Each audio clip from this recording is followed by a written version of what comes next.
there is no such thing as perfection. Even during a pitcher's perfect game, there's bound to be an errant pitch that bounces in the dirt. The few quibbles here come down to personal preference. Whereas some people see the GTI as resembling a utilitarian doorstop, others see simplistic beauty. While it's probably too much to ask for the infotainment to be luxury grade, we would have liked a little more improvement over the last gen's interface in terms of speed and usability.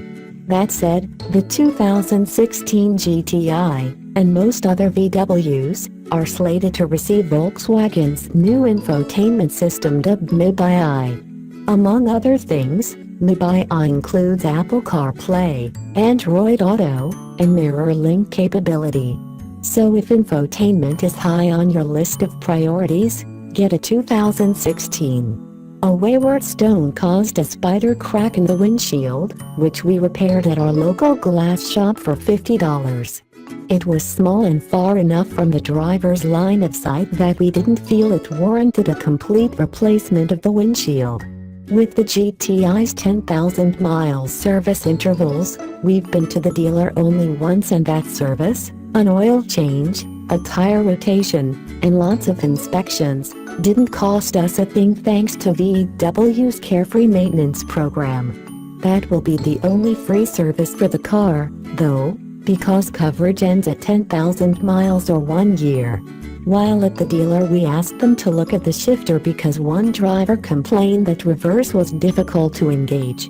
Our dealer snugged up what little adjustment there is in the shifter and said it likely was driver error or the most part, the GTI has stayed close to home. Medium-range journeys included overnight jaunts to Indianapolis, a long weekend in southern Indiana, and quick trips to Nick and North Carolina.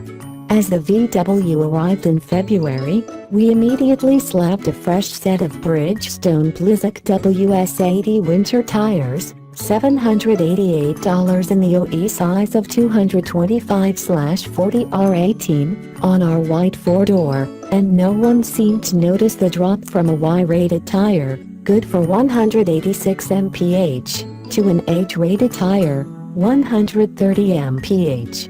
Occasionally, winter tires' relatively soft rubber compounds can play havoc with the ride and handling, see our long-term 2003 Mini, but not in this case.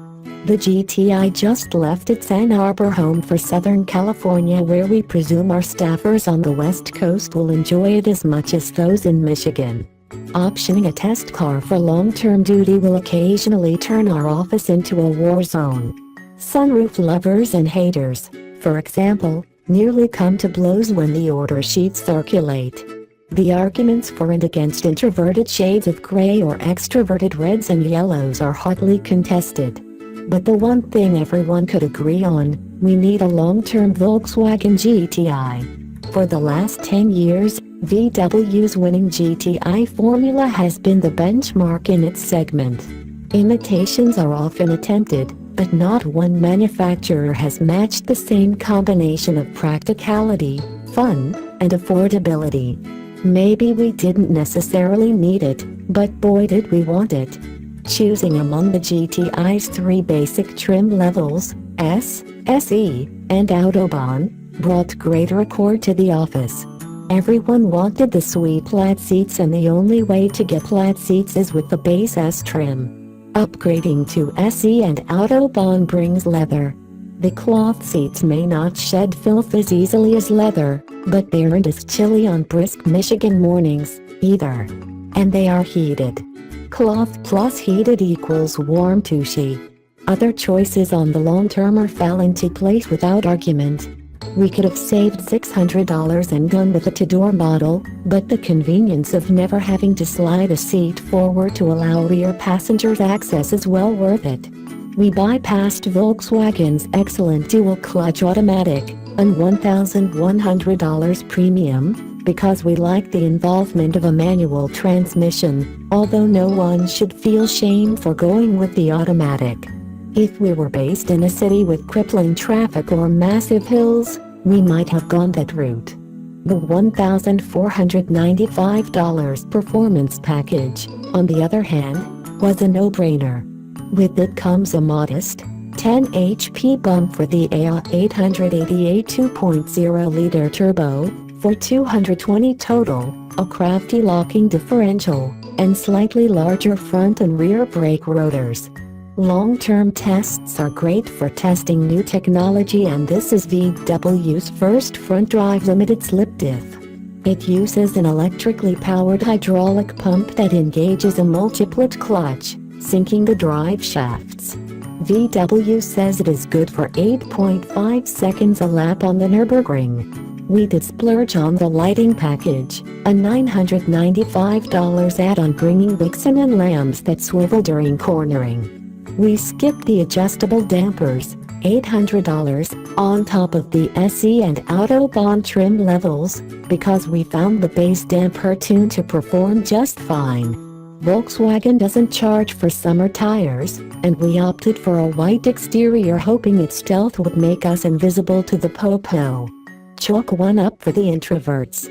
All in, our GTI stickers for $28,695, which is well below the national new car average and represents an amazing value. With up to 53 cubic feet of stowage, there is little we own that won't fit in its cargo hold. Sure, the car doesn't have a built-in navigation system. We used to almost always opt for nav, but with everyone's wazing, Googling, and, God forbid, Apple mapping, we felt that even with its absence, the GTI's driving pleasure was great enough to make the car a popular choice for road trips.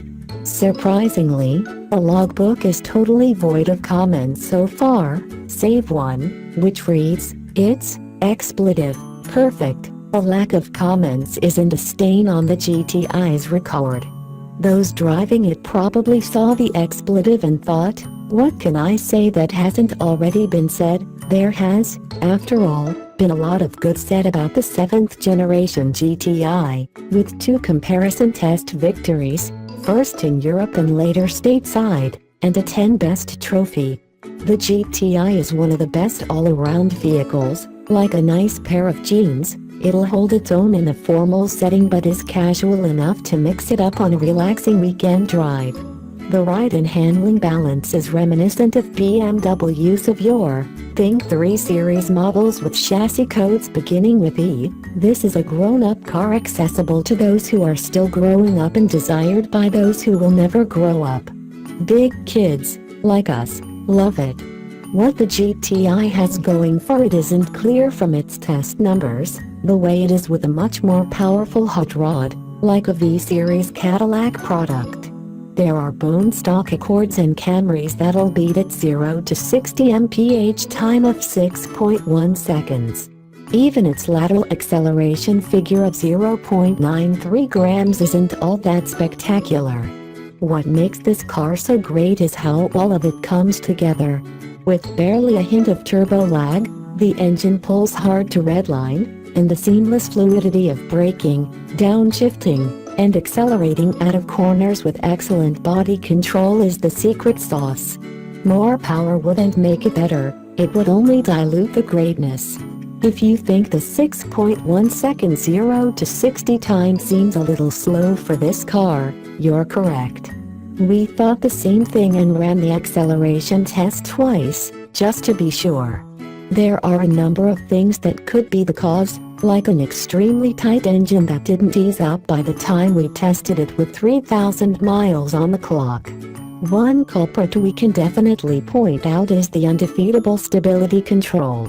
There are 2 reduced intervention modes, traction control off and sport. Despite the names, neither actually disables traction control. Any bit of wheel spin, which helps acceleration, evokes a reduction of power. To top it off, at about 4,500 revolutions per minute, ESC intervenes again. This is something we will surely be tracking as the GTI ages. Maybe the differential needs a little more break-in. Having arrived in mid-February, a dreadfully frigid month in Michigan, the VW's odometer didn't turn very quickly, but a set of Bridgestone Blizzak WS80 winter tires, $788, kept the GTI moving and out of the ditch. With the stock Bridgestone Potenza S001 summer tires back on the car, we expect the miles to rack up rather quickly. Now the office is only fighting over the keys.